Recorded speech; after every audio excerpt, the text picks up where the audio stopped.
Good afternoon. This is All India Radio and I am Abhishek Mukhopadhyay with the Midday News.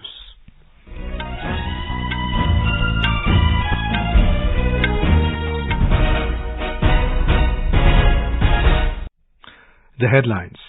Prime Minister Narendra Modi says India is taking new initiatives for global welfare inspired by teachings of Lord Buddha, addresses Global Buddhist Summit in New Delhi. Vice President Jagdeep Dhankar inaugurates 16th Civil Services Day program, says nation always first has to be the guiding principle. Home Minister Amit Shah chairs meeting of head of departments of member states of Shanghai Cooperation Organization in New Delhi. Today is the last day for filing of nominations for the Karnataka Assembly elections. And in cricket, Australia announces 17-member team for the World Test Championship final against India.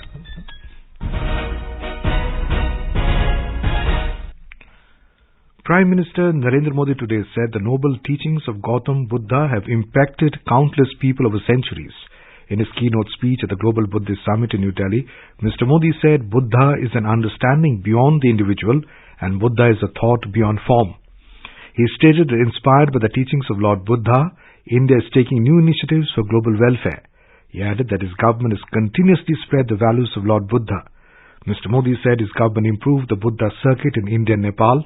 He said be it Kushinagar International Airport or Lumbini, where India International Center for Buddhist Culture has been established, India is working holistically to achieve them. हमने बुद्ध की शिक्षाओं को जन जन तक पहुंचाने के लिए एक समर्पण भाव से काम किया है। भारत और नेपाल में बुद्ध सर्किट का विकास हो, सारनाथ कुशीनगर जैसे तीर्थों के कायाकल्प के प्रयास हो, कुशीनगर इंटरनेशनल एयरपोर्ट हो, लुम्बिनी में भारत और आईबीसी के सहयोग से India international centre for Buddhist culture and heritage का निर्माण हो, भारत कैसे हर काम में पति पत्नी की प्रेरणा शामिल है. Prime Minister highlighted that in this Amrit Kal, India has taken new initiatives on many subjects and the biggest inspiration for this is Lord Buddha. He said India has given Buddha to the world and not war. He further stated that Buddha offered solutions for all the problems afflicting the world today. He said Lord Buddha's way is the way for the future. इस अमृत काल में भारत के पास अपने भविष्य के लिए विशाल लक्ष्य भी है और वैश्विक कल्याण के लिए नए संकल्प भी है. भारत ने आज अनेक विषयों पर विश्व में नई पहल की है और इसमें हमारी बहुत बड़ी प्रेरणा भगवान बुद्ध ही है. Mr. Modi said the path of Buddha is the path of the future and the path of sustainability. Climate change जैसी चुनौती पूरी मानवता के अस्तित्व पर आफत बनकर मंडरा रही है. ग्लेशियर्स पिघल रहे हैं, इकोलॉजी नष्ट हो रही है, प्रजातियां विलुप्त हो रही हैं, लेकिन इस सब के बीच हमारे आप जैसे करोड़ों लोग भी हैं जिन्हें बुद्ध में आस्था है, जीव मात्र के कल्याण में विश्वास है. ये उम्मीद, ये विश्वास ही इस धरती की सबसे बड़ी ताकत है. He said, had the world followed Buddha's teachings, it would not have faced the problem of climate change. अगर विश्व बुद्ध की सीखों पर चला होता तो क्लाइमेट चेंज जैसा संकट भी हमारे सामने नहीं आता. ये संकट इसलिए आया क्योंकि पिछली शताब्दी में कुछ देशों ने आने वाली पीढ़ियों के बारे में सोचना ही बंद कर दिया. लेकिन भगवान बुद्ध ने धम्म पद में स्पष्ट रूप से कहा है कि जैसे बूंद बूंद पानी से घड़ा भर जाता है, वैसे ही लगातार की हुई गलतियां विनाश का कारण बन जाती हैं. The Prime Minister highlighted how each person is affecting the earth in one way or the other, be it with lifestyle, eating or traveling habits, and pointed out that everyone can contribute towards fighting climate change. Throwing light on lifestyle for environment or mission life, an initiative by India influenced by the inspirations of Buddha, the Prime Minister said that if people become aware and change their lifestyle, then this huge problem of climate change can also be tackled. He said mission life is influenced by the inspirations of Buddha and it furthers Buddha's thoughts.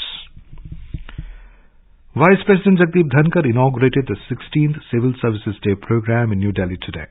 In his address, the Vice President said that Civil Services Day is an occasion for civil servants to rededicate themselves to the cause of citizens and renew their commitments and excellence in work. He said that on this day in 1947, the Iron Man of India, Sardar Vallabhbhai Patel, referred to the civil servants as the steel frame of India. Vision of the Sardar, the unifier of modern India, continues to inspire and motivate civil servants, as also all of us, across the country to make exemplary contributions for the nation. It is our collective dharma to always keep the interest of Bharat uppermost.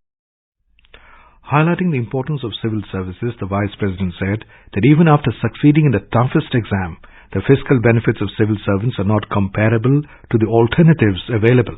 But there is something special in civil service which gives a unique opportunity to a civil servant to serve and uplift the people, he added.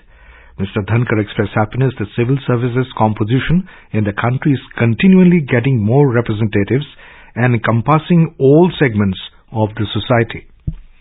Now young talent from remote villages, from humble families, from marginalized communities is joining the civil service. These young people have closely seen for themselves the positive role that public administration plays in eradicating poverty and improving chances of realizing their full potential. Union Minister for Department of Personnel and Training Dr. Jitendra Singh and other dignitaries from various ministries and departments were also present at the event.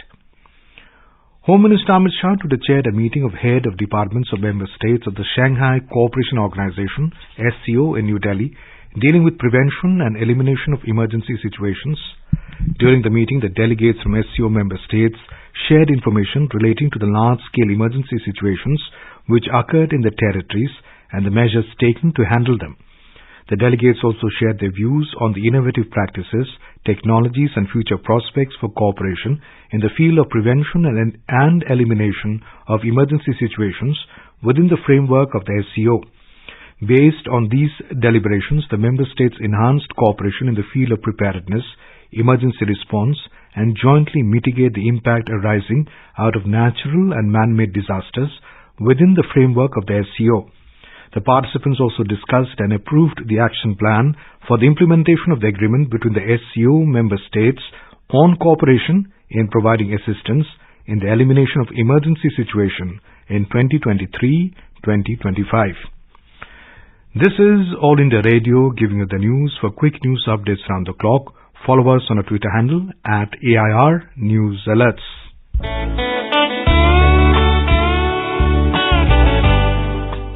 Northeast Diary program, broadcast every Thursday at 5:30 p.m. brings very interesting and enchanting stories from the 8 Indian states of Northeast India. In this week's Northeast Diary, on 20th April 2023, we bring an exclusive interview with bureaucrat cum writer Madhusudan Nath. Looking forward to seeing you there. Today is the last day for filing nomination papers for the assembly elections in Karnataka. Apart from the candidates of BJP, Congress, JDS and other parties, independent candidates also filing the nomination papers in large numbers today. Most of the candidates are holding road shows and election rallies before filing nominations. Meanwhile, the Congress announced its 5th and 6th list of candidates. It replaced its candidate against Chief Minister Basavaraj Bommai in Shiggaon. A day after fielding Muhammad Yusuf Sabanur as his candidate from Shiggaon in Haveri district, the party nominated Yasir Ahmed Khan Pathan in his place. Surat Sessions Court today dismissed Congress leader Rahul Gandhi's plea for stay on his conviction in Modi's surname defamation case. The Court of Additional Sessions Judge R.P. Mogera rejected Gandhi's application for a relief against the lower court's order, sentencing him to 2 years in jail in the case. Mr. Gandhi was disqualified as MP a day after Metropolitan Magistrate Court sentenced him to 2 years in jail in the defamation case which was filed by BJP MLA Purnesh Modi. The country has registered a total of 12,591 new cases of COVID-19 in the last 24 hours. The Union Health Ministry said a total of 10,827 people have recovered from COVID-19 during the same period. The ministry said currently there are 65,286 active COVID cases in the country, and the recovery rate currently stands at 98.67%. It said over 220 crore 66 lakh vaccine doses have been administered across the country so far. Defence Minister Rajnath Singh has tested positive for COVID-19. He is scheduled to attend the Indian Air Force Commanders Conference in New Delhi today, but had to skip it after testing positive for the virus. The Defence Minister is currently under home quarantine with mild symptoms. A team of doctors examined him and has advised him rest. The third convocation of the Rajiv Gandhi National Institute of Youth Development, Sri Parambadur, was held today. During his chief guest address, Union Minister of Youth Affairs and Sports and Information and Broadcasting, Anurag Singh Thakur, appreciated the bold initiative taken by the Institute to introduce new and innovative job-oriented academic programs for the youth of India. Union Minister of Environment, Forest and Climate Change, Bhupendra Yadav, today released the white tiger cubs in the arena of White Tiger Enclosure in the National Zoological Park in New Delhi by flagging off. The minister has named the female cub as Avni, meaning Earth, and male cub as Vyom, which means universe. The parentage consists of father Vijay and mother Tigress Sita. These cubs were born in August last year, which are now about 8 months old. On the occasion, Mr. Yadav interacted with school children to promote Mission Life and shared the importance of sustainable way of living and natural resource conservation. A group of about 100 students and staff from various schools of New Delhi attended the program and showed enthusiasm to promote wildlife conservation. U.S. President Joe Biden's administration announced $325 million as the 36th security package in new military aid for Ukraine on Wednesday. It will help its military in its war against Russia. The package also includes additional ammunition for high-mobility artillery rocket systems, HIMARS, which is a missile launcher mounted on a truck that can fire multiple guided missiles in quick succession, advanced missiles, and anti-tank mines, and also Patriot air defense system. The current aid brings a total U.S. military assistance for the Kyiv government to more than $35.4 billion. The U.S. Secretary of State Antony Blinken briefed in a statement that this will strengthen Ukraine's defenders on the battlefield and will include more ammunition for U.S.-provided HIMARS and artillery rounds, as well as anti-armor systems, small arms, logistic support vehicles. At least 78 people have been killed in a crash at a school in the Yemeni capital Sana'a during a distribution of charity for Ramadan yesterday. The event happened during the final days of the Muslim holy month of Ramadan, which is marked by a period of fasting.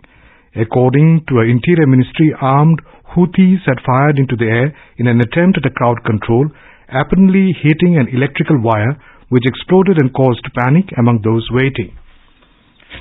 Australia announced 17-member squad for the World Test Championship final and the opening 2 test of the Ashes series. The World Test Championship final will be played between India and Australia on the 7th of June at Oval. The 15-member squad for the Test Championship will be named on the 29th of May. In IPL cricket, Punjab Kings will lock horns with Royal Challengers Bangalore at the Punjab Cricket Association Stadium, Mohali at 3:30 p.m. while Delhi Capitals will take on Kolkata Knight Riders at the Arun Jaitley Stadium in Delhi at 7:30 p.m. Indian time. And now, before we end the bulletin, the headlines once again. Prime Minister Narendra Modi says India is taking new initiatives for global welfare inspired by teachings of Lord Buddha, addresses Global Buddhist Summit in New Delhi. Vice President Jagdeep Dhankar inaugurates 16th Civil Services Day program, says nation always first has to be the guiding principle. Home Minister Amit Shah chairs meeting of head of departments of member states of Shanghai Cooperation Organization in New Delhi. Today is the last day for filing of nominations for the Karnataka Assembly elections. And in cricket, Australia announces 17-member team for the World Test Championship final against India. And for details of these stories and more, log on to our website www.newsonair.gov.in and News on AIR app. And with that, we end the Midday News.